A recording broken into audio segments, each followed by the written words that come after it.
Satan rose up against Israel and incited David to take a census of Israel. So David said to Joab and the commanders of the troops, "Go and count the Israelites from Beersheba to Dan. Then report back to me so that I may know how many there are." But Joab replied, "May the Lord multiply his troops 100 times over. My lord the king, are they not all my lord's subjects? Why does my lord want to do this? Why should he bring guilt on Israel?" The king's word, however, overruled Joab. So Joab left and went throughout Israel and then came back to Jerusalem. Joab reported the number of the fighting men to David. In all Israel there were 1,100,000 men who could handle a sword, including 470,000 in Judah.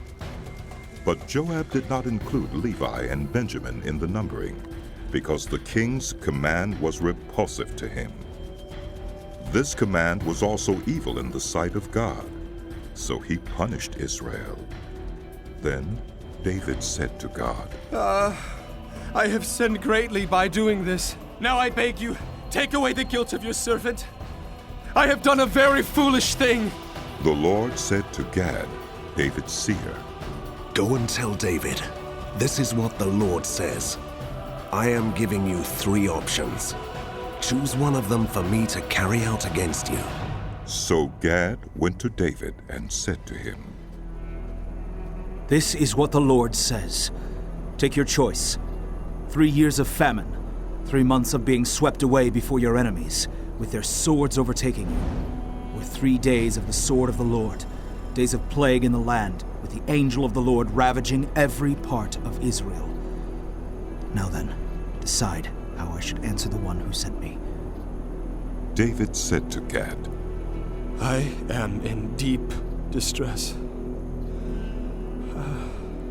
Let me fall into the hands of the Lord, for his mercy is very great. But do not let me fall into human hands. So the Lord sent a plague on Israel, and 70,000 men of Israel fell dead. And God sent an angel to destroy Jerusalem.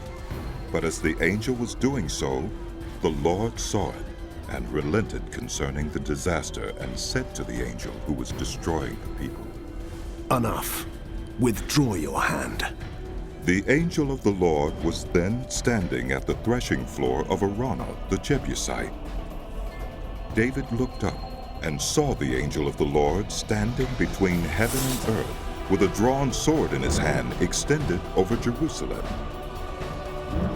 Then David and the elders, clothed in sackcloth, fell face down. Oh God!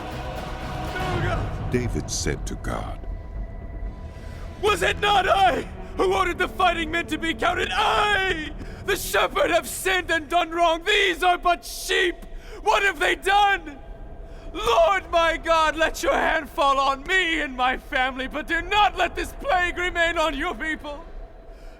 Then the angel of the Lord ordered Gad to tell David to go up and build an altar to the Lord on the threshing floor of Araunah the Jebusite.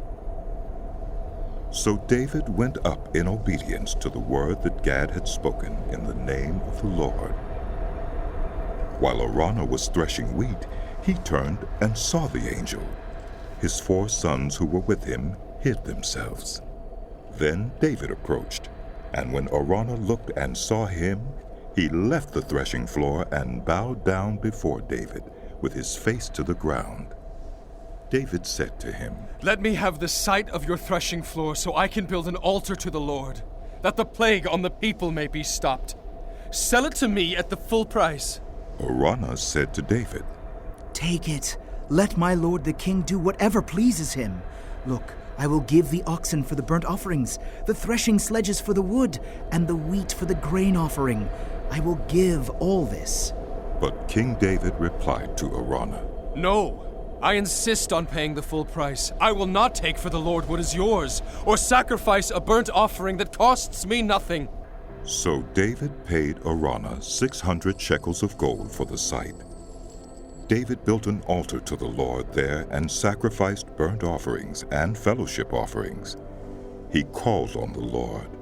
And the Lord answered him with fire from heaven on the altar of burnt offering. Then the Lord spoke to the angel, and he put his sword back into its sheath. At that time, when David saw that the Lord had answered him on the threshing floor of Araunah the Jebusite, he offered sacrifices there. The tabernacle of the Lord, which Moses had made in the wilderness, and the altar of burnt offering were at that time on the high place at Gibeon. But David could not go before it to inquire of God, because he was afraid of the sword of the angel of the Lord.